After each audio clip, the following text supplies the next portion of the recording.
Welcome back to Final Fantasy XIII. What's gotten into you, soldier? Thought you came for a fight. In this episode, we get My sister. a bit more elaboration. Yeah. Your sister. She's a fal'cie. More about these fal'cie, Pulse? Let's see. and about half a description of what one is. Captive, but I'll find her. And a bit more of a deconstruction story here, because it's starting off with so many Final Fantasy cliches, rescuing the girl, It wasn't rebellion, a and cocoon or anything like that, was it? I don't know, the fact that Hope and Vanille are young is kind of a cliche in itself.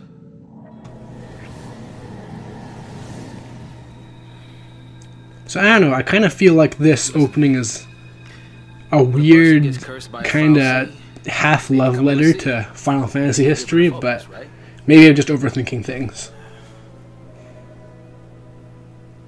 How do I put this? If they don't carry it out, fal'cie end up as one of those things. What I'm saying is, if your sister's gone... Basically, fal'cies are the focus of this game. They make the conflict that takes about 80% of the story. A fal'cie is basically a superpowered slave with free will, which seems like the worst kind of slave. You give them amazing powers and a vague description of what you want them to do, and then there's an ambiguous time-released punishment that can sometimes happen, but not always, because the timer is completely ambiguous. And you seeing the flaw here?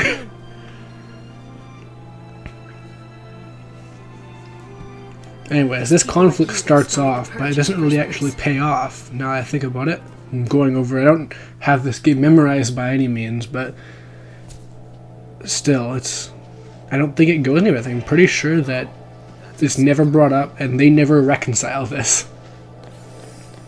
Anyways, the generic enemies are now XIII.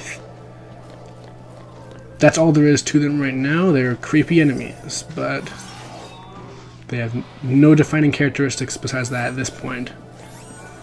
I guess it's worth noting that it's heavily implied that these are basically they're all like the soldiers and stuff that ended up in here, and they were turned into fal'cie and then failed and became XIII. So these are all people that you're killing.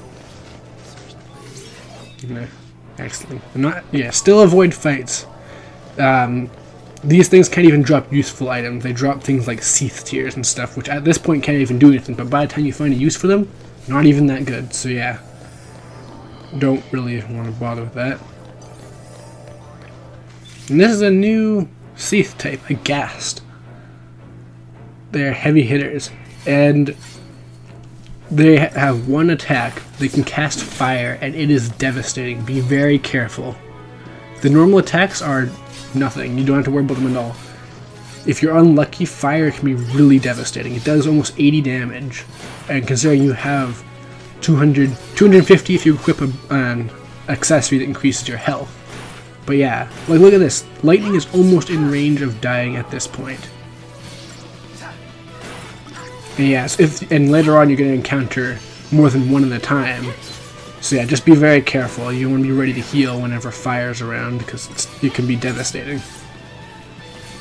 So yeah, so far these are probably the biggest challenge in the game.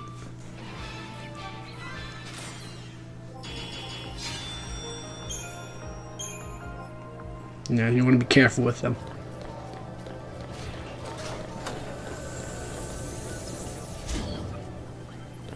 But anyways, we're actually pretty close to the end of this segment. We've actually, it's not exactly clear, but we are actually on chapter 2 of the story out of 13. Every time you get a trophy, that means you're going into a new chapter. So when you took over with Hope and Vanille, that was the start of a new chapter. Kind of seems like the same chapter to me, but and something I'm trying to show off here, yeah. If you wiggle the control stick around, then sometimes your character will do a little exasperated animation. I thought that was kind of cute. Kind of miss stuff like that. They don't do that much in games anymore, have little Easter eggs where you mess around with things. But yeah, goal complete. We found Sarah. Na, na, na, na, na, na, na, na. That theme should be in this game, by the way. That's a Pulse brand. And they could have fixed that with 13 too, but no, that game has an even more generic victory theme. Pulse fal'cie are the enemies of I can't even hum Final Fantasy XIII's victory theme, and that's what I use to decide how good a song is, basically. If I can hum it, then there's a reason why, and it's good. There's a few exceptions, but yeah. Hey look, the gang's all here. The game is coming to a head. Sarah. Is that my hero? I guess I never really touched up on this, but this is Sarah. She's the protagonist of the second game. I mean, uh-oh, spoilers. But to be honest, if you know about the existence of 13.2, you've probably seen the ending of this game, because that was the trailer. It was literally the ending of this game plus a twist at the end. It's your fault she can save us. Yeah. But yeah, this is Sarah. She is Lightning's sister, in case you couldn't tell by the fact that they both have pink hair. I guess that's a hereditary trait now. And she's also the fiancée of Snow. And I have things to say about that, but it's not until the second game that it comes into account. Sarah is another really hated character, and I don't even get how. She barely appears in this story. There's some flashbacks with her, but after this segment, she turns into a crystal. Good timing. Sarah.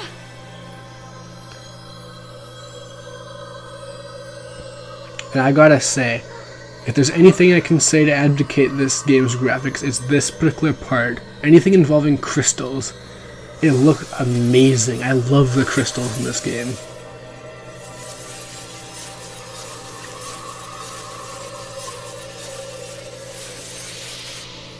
It looks really pretty. Hey, and remember this plot point. I missed it completely the first time I played this, so I didn't even... I was wondering where it came from 10 chapters down the line or whenever. Sarah! Sarah! Why is she turning to crystal? See who fulfilled their focus. Transformed into crystal.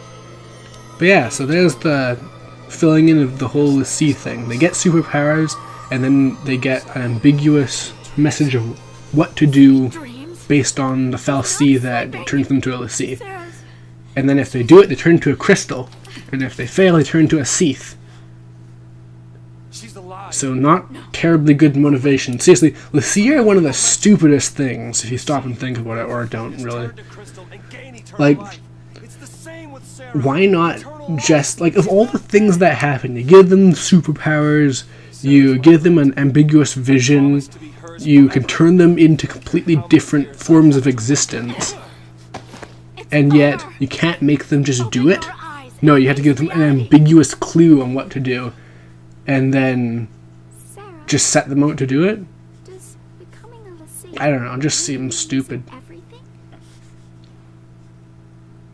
We'll get more into fal'cie a bit later. Not that much later, honestly. We're right around to the end. Now, before I get into this scene, can I just point out how weird it is that Vanille knows what happens when a fal'cie fails, but not when they succeed? Just thought I'd point that out. Surface team, what is your status? Everything's on fire. Under control. The assault proceeds as planned. This looks really weird to me, all those lights and stuff. It's like some sort of rave or something. I'm not really sure what these things are even doing. Are those lasers, or are they lights, or what? And what are they doing? They don't seem to be having any effect on it whatsoever. Are they targeting things for these weird... I don't... What are they? They look like gum.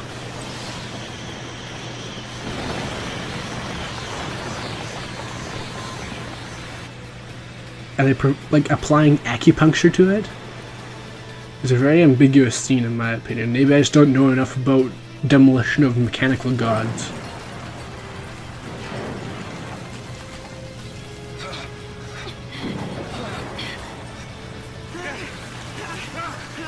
What's happening? It must be a sanctum. Sanctum strike. That tells me so much about what they're doing. Are they taking it back to Pulse? That's what the patch was. everything from Pulse off Cocoon. Dead or alive, it's all the same. We can't stay here. Again, one of those weird Hope Vanille things that I can't make sense of. What was he doing there? And why was his first response to go to Vanille? I guess that's the person he knows best, but she really doesn't... She's not that strong a figure. I wouldn't rely on her. I don't know.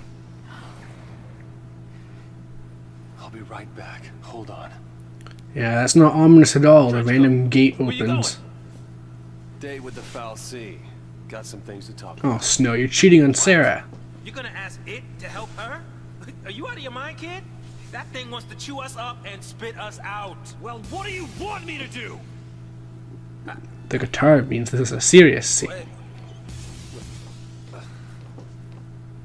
Lightning?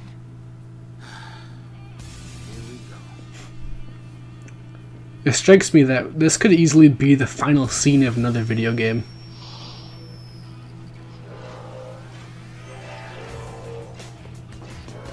Watch your step, Saz.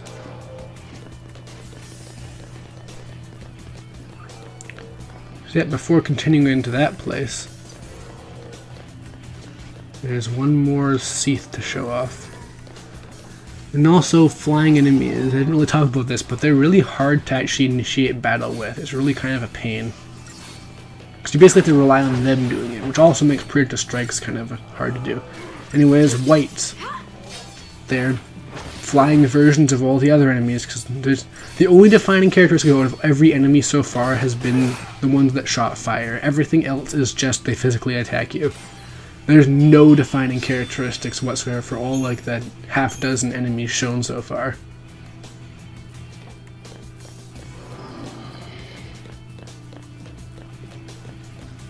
Yeah, but if this place doesn't look final enough, this is the end of this chapter and the big final confrontation with Pulse fal'cie and all that.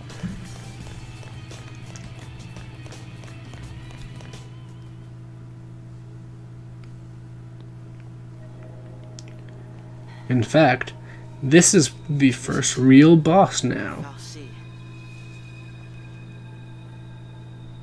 In a very weird, pretty looking place.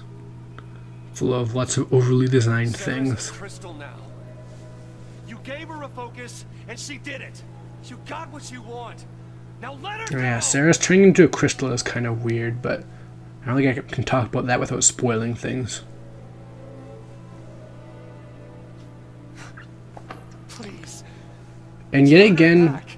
we kind of see a bit of stupidity on Snow's part. He makes a lot of really stupid sacrifices throughout this series. You go on begging. Like, this thing gives he you doesn't seem to every realize want. that if he turns into a sea, he literally creates the exact same problem that this had in the first place, that kind of thing. Snow is self-sacrificing to a fault. And that, I don't know, I don't really think, people will complain about that as like, oh, he's such a bad character because of that. Sarah told us I to save just see it as a character flaw, and I'm pretty sure that's what it's intended to be.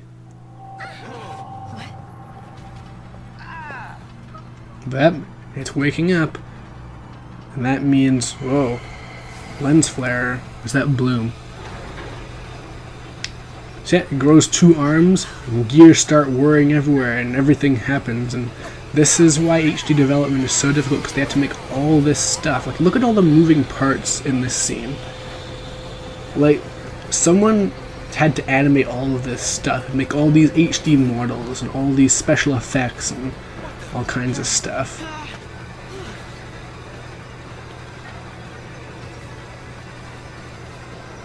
Also, again, with the crystal motif.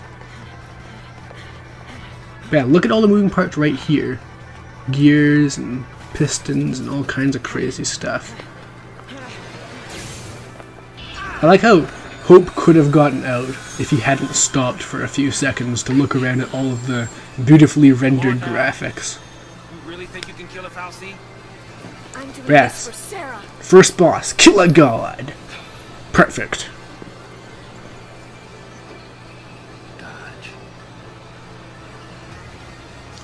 And also a bunch of TV screens turn on with the fal'cie symbol. As long as you don't mind an I don't really get it. these things, might as well use them.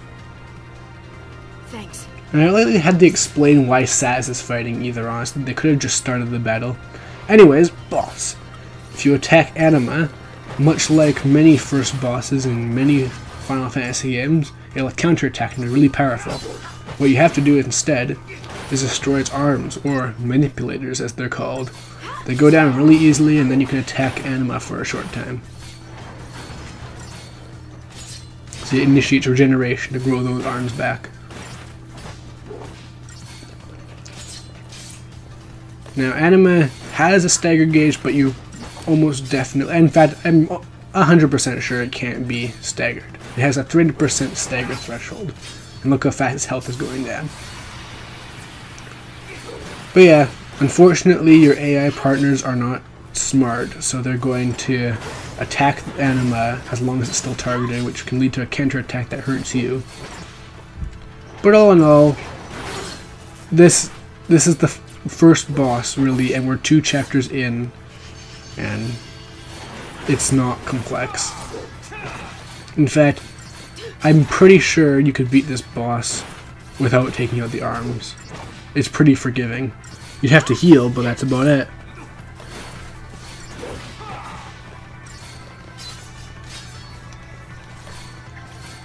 It is actually kind of weird though.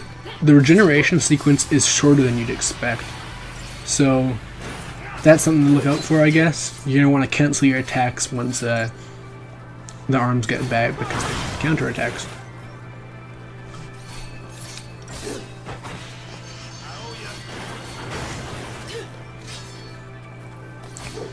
You can only really attack at the start by stamping its hands down, so you can pretty easily avoid damage by focusing on the arm that isn't attacking, but eventually I'll start using a move called Magic Burst or something like that, which causes an unavoidable shockwave that hurts everyone. But yeah, still not much to this. This fal'cie is called Anima. All of the fal'cie in this game are named after classic Final Fantasy summons. For example, Anima here is based on Final Fantasy X Anima. Kind of.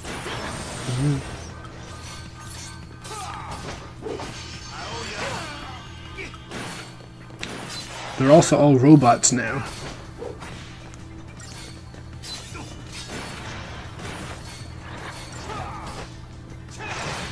But yeah, look at that health bar go down. This thing is supposed to be like some sort of amazing, all-powerful robot god that can make an endless swarm of servants, which, by the way, where are they? I don't know. The fact that they can kill this thing so easily kind of says something, in my opinion.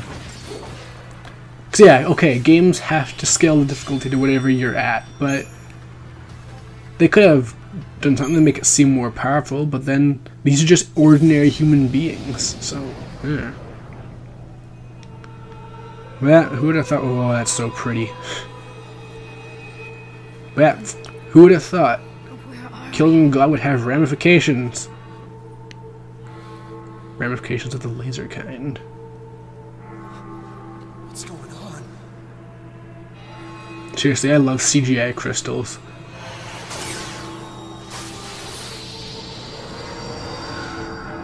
And yeah, these bells, they're actually significant.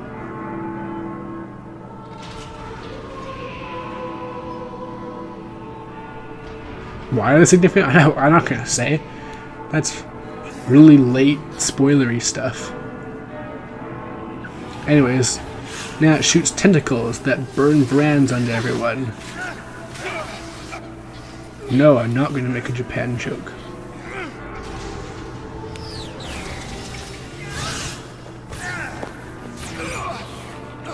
But yeah, just like Hope thought, they all turned into fal'cie. Some modelers spent a bunch of time on the eyes, clearly, because every CGI scene so far has had some sort of close-up eye shot.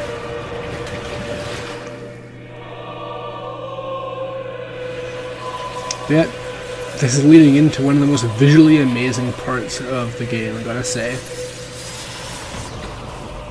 Not this. This looks pretty generic. Just explosions and debris and stuff.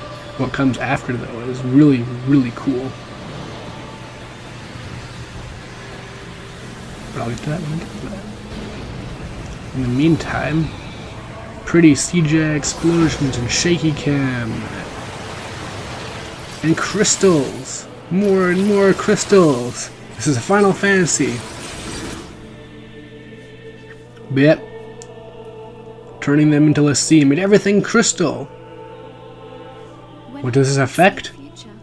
We'll find out not next time. See you then.